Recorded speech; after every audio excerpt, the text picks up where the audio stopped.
Pound को अक्सर abbreviation में LB या L क्यों लिखा जाता है? दरअसल LB लैटिन फ्रेज लिब्रा पाउंडो का एब्रीविएशन है, जिसका मतलब है a unit of measurements by weight, यानी वजन के पैमाने की इकाई।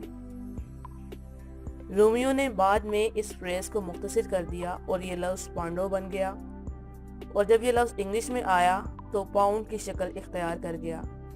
लेकिन लिब्रा पाउंडो के पहले वर्ड लिब्रा का एब्रीविएशन LB वैसे ही लिखा जाता है।